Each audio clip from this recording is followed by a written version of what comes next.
Assalamualaikum warahmatullahi wabarakatuh.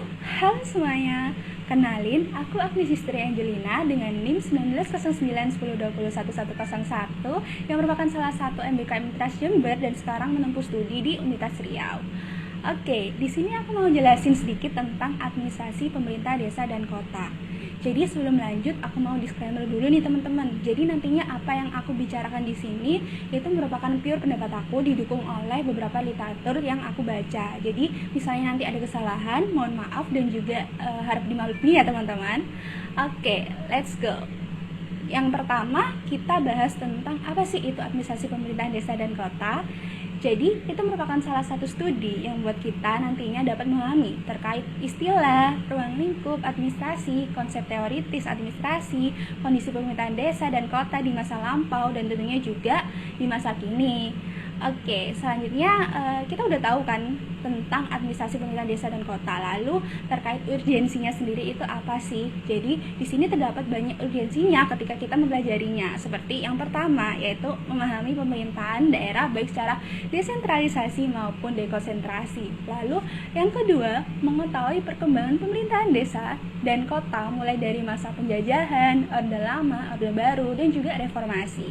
Karena mengingat perkembangan zaman dapat merubah pemerintah desa dan kota, khususnya di lingkup administrasi, entah itu dari segi sebutan, aturan yang berlaku, dan wewenangnya pun kian disempurnakan seiring waktu.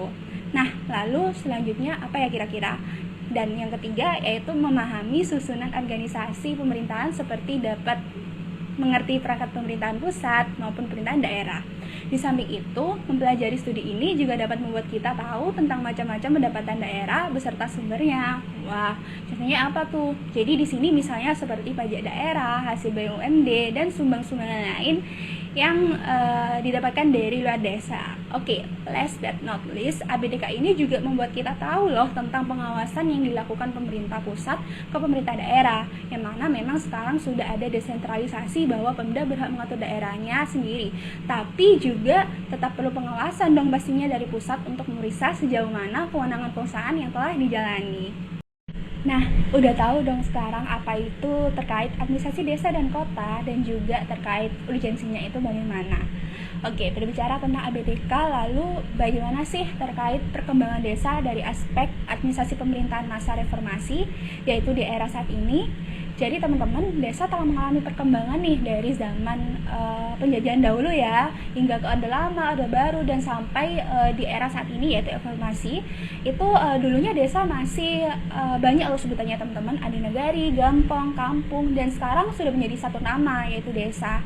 Lalu berbicara mengenai desa di sini di era reformasi, saat ini kan kita udah hidup di zaman desentralisasi nih ya, di mana merupakan pengalihan kewenangan dari pusat ke daerah, dan juga desa di sini berhak dalam mengatur rumah tangganya sendiri, terutama terkait administratifnya. Hal itu juga tentunya tertuang dalam Undang-Undang Nomor 6 Tahun 2015 tentang desa.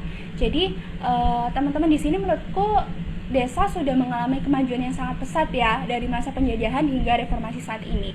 Adanya undang-undang yang berlaku ini membuat pemerintahan daerah atau pemerintahan desa dapat mengatur kebijakan daerahnya. Dan selain itu juga memiliki kewenangan yang berbagai macam nih, seperti dalam penyelenggaraan pemerintahan, lalu juga dalam pembangunan desa, pemberdayaan masyarakat, dan juga dalam pembinaan masyarakat. Nah, contohnya saja nih ya, aku mau nyebutin salah satu desa nih di daerah Bondowoso, yang mana menjadi tempat PKM kala itu, namanya itu Desa Penambangan, di mana desa tersebut dinobatkan sebagai desa cantik atau desa cinta statistik, yang mana itu merupakan program dari BPS dan hanya 100 desa se-Indonesia, juga satu-satunya desa di Bondowoso yang mendapatkan gelar tersebut. Oke, jadi hadirnya program ini tuh dapat meningkatkan kompetensi aparatur desa dalam pengelolaan dan juga pemanfaatan data sehingga perencanaan pembangunan desa lebih tepat sasaran.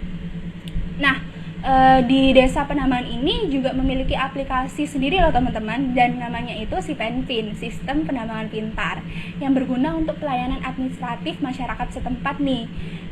Dan juga kesehatan, di mana dapat berkonsultasi dengan tenaga kesehatan di desa secara online, dan juga tersedia perpustakaan online loh teman-teman guna dapat meningkatkan literasi warga setempat. Dari contoh tersebut sangat jelas bahwa peraturan desa di era reformasi ini sudah efektif teman-teman, karena setiap daerah memiliki inovasinya tersendiri dalam penyelenggaraan pemerintahannya. Jadi desa di era reformasi saat ini itu sudah dikatakan berhasil ya teman-teman. Mungkin yang perlu dibenahi yaitu setiap pemerintah daerah harus dapat mengenali potensi dari daerahnya sendiri, menciptakan inovasi atau perubahan yang tentunya harus didukung oleh digitalisasi agar desa tidak ketinggalan zaman dan juga tetap dapat menunjukkan eksistensinya. Jadi itu ya teman-teman terkait sedikit penjelasan mengenai administrasi pemerintahan desa dan kota. Kita tadi udah membahas beberapa tentang APDK ya teman-teman. Yang pertama terkait pengertiannya, lalu juga tentang urgensinya itu apa, terus terkait pandangan di era reformasi itu bagaimana, dan juga tadi ada sedikit tentang contoh desa di era reformasi ini ya teman-teman. Jadi terkait apa yang sudah aku jelaskan tadi, mohon maaf apabila ada salah kata baik secara sengaja maupun tidak. Terima kasih, semoga dapat membantu teman-teman dan juga menambah wawasan ya tentunya. Terima kasih. Wassalamualaikum warahmatullahi wabarakatuh. Dadah.